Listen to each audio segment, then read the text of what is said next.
नमस्कार. मी सविता स्वानंद निसर्गोपचार केंद्रामधून. मला आपल्याला काही सांगायचं आहे. विशेषतः तुम्ही माझे स्टेटस बघत असणार.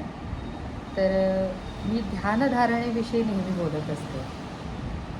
मला आपल्याला हे सांगायला आवडेल की ध्यानधारणा ही एक अशी सुरुवात आहे, जिला आपण खूप छान पद्धतीने करू शकतो आणि त्यानंतर त्याचे फायदे अनुभवायला आपल्याला मिळू शकतात. रोज सकाळी ध्यानधारणा करूया, आपला दिवस आनंदमयी जगूया.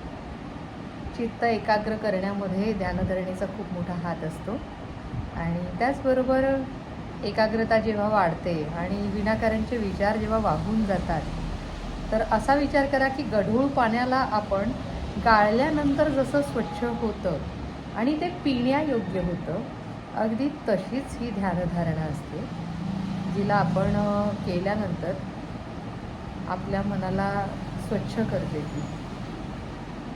तर यापासून आपण सुरुवात करूया. ध्यानधारणा म्हणजे एखाद्या ठिकाणी निवांत बसतो आणि शक्यतो अशा वेळी बसायचं जिथे ज्या वेळेला आपल्याला काही वस्तू डिस्टर्ब करत नाही, आपल्याला फोन येत नाही आणि शांत ती जागा असली पाहिजे, अशा वेळेला आपण बसायचं. म्हणून कदाचित पहाटे ध्यानधारणेला बसावं असं देखील सुचवलं गेलेलं आहे, कारण इतर सर्व ज्या वेळेला झोपेत असतात आपल्याला कोणी डिस्टर्ब करायला त्या ठिकाणी राहत नाही. मन विचलित होण्यासाठी आपल्याकडे कारणं फार कमी असतात आणि म्हणून आपण पहाटे ध्यानधारणा करू शकतो. सकाळी 6:30 ते 7च्या अलीकडेपर्यंतचा जो वेळ आहे त्याही वेळेत ध्यानधारणा केलेली उत्तमच.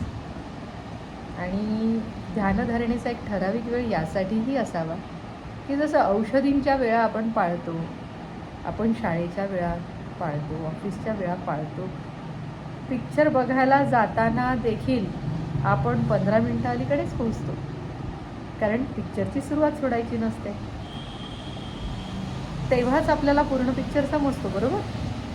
तसंच ध्यानधारणा करण्याची ही वेळ पाळून बघूयात, कारण विनाकारणच्या निरर्थक अशा गोष्टींना जर आपण वेळ पाळून करतो तर मग ध्यानधारणेला काय.